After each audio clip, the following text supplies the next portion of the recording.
Okay, we're back with Sarah Evans for part two of the week of social media revolution. So, hi, Sarah. Hi, I just did jazz hands. I hope that's okay. Okay.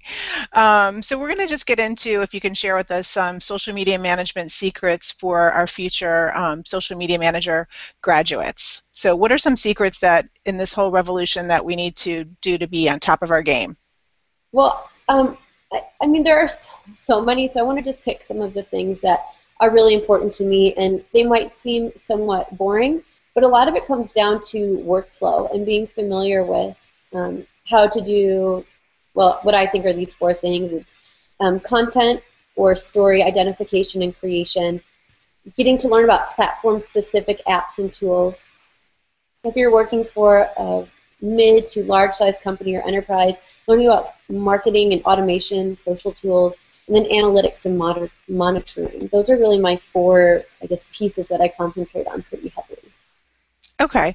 And so you're always a very big trendsetter when it comes to social media and also fashion. So there's so you can read so much on the internet and blogs and social media do's and don'ts, what's in, what's out.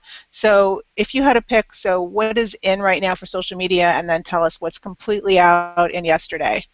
Ooh, okay, so what's in right now?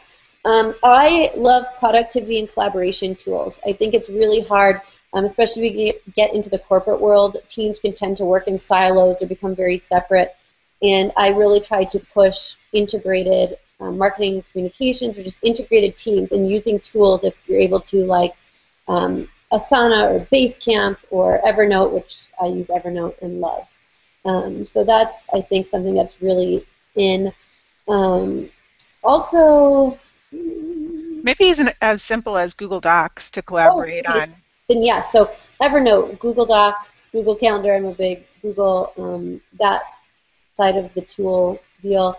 High output products like Divi, HQ that are platform agnostic. They are also productivity tools. They let you create multiple calendars so you can create content editorial calendars a lot easier and share from them. So I think it's productivity and collaboration that's really in for me, and what's out is this siloed tools.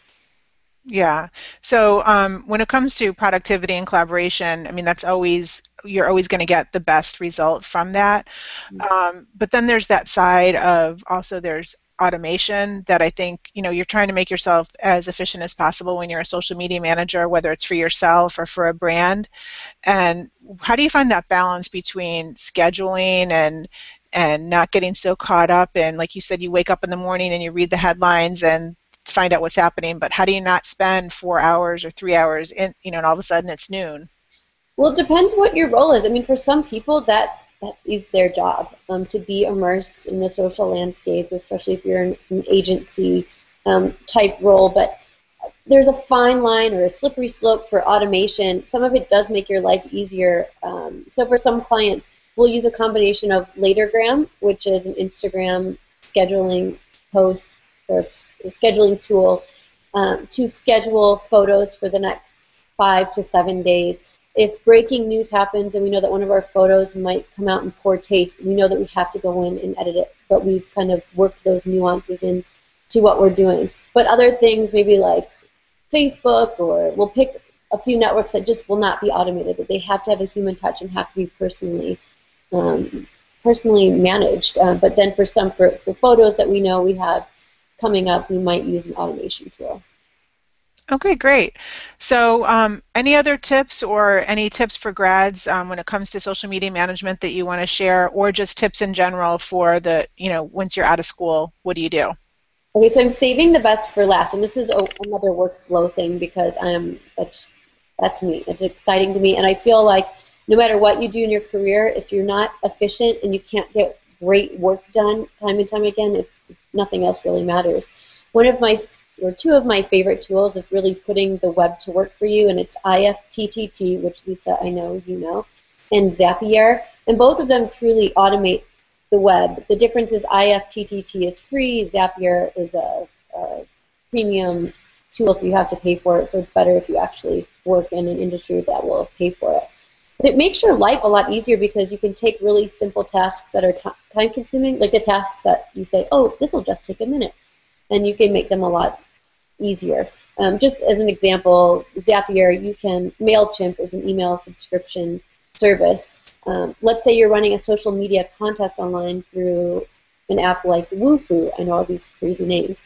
When someone signs up for your contest, it'll actually add that email address to your MailChimp subscriber list. So it saves the marketer time from downloading all those email lists and then manually either transferring them or manually typing them in. That's just one example. But I just say, new grads, just take a look at these things, get to know them, make it so you don't take 8 hours to do 3 hours worth of work. And so just so everybody knows, IFTT stands for if this, then that. Do you have any secret, what are your favorite recipes? So I have it segmented how I use it, but one of the most important things for me is as a news monitoring service. So I've got 3 tiers of media that I constantly track, and they range from urgent and important to important but not urgent. They kind of go down a tier. And the urgent and important, it's really breaking news, things I need to know right now, and industry updates. So for those, I don't want them to get lost in my email. Or even via text message. So I use IFTTT, and I've taken RSS feeds from all of the major social network newsrooms, and my phone now calls me if there's an update to the newsroom. Something, it's like the PR team has updated or uploaded a press release that there's a launch. So I get a phone call to my phone that's saying that is updated. So I can then go to the site immediately and find out breaking news as fast as possible. Okay, awesome. So any other last bits of words of wisdom for the class? I just think it's really easy to get overwhelmed, and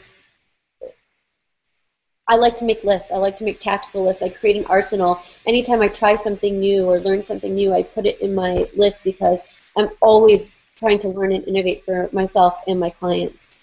So just not being afraid to learn, and also as you go out into your first career, not underestimating the power of your own knowledge, that you can go in and actually suggest things and question, ask why. You don't have to assume that things need to continue to be done the same way. Test things out personally before you recommend them professionally, so you really have an in-depth knowledge about what's going on. And listen to Lisa, because she knows what she's talking about. Thanks, Sarah. Obviously, so somebody else thinks that you know what you're talking about too. Well, I think you agree. They have something to say. Well, thank you so much, Sarah. I really appreciate your time. And if our students want to follow you, the best place is on Twitter? Yeah, that would be great. They can text me, email me, tweet me, Snapchat, I guess. Keep Okay. it PG. Awesome. Thanks for being our guest. Have a great rest of the day. Thanks, everybody.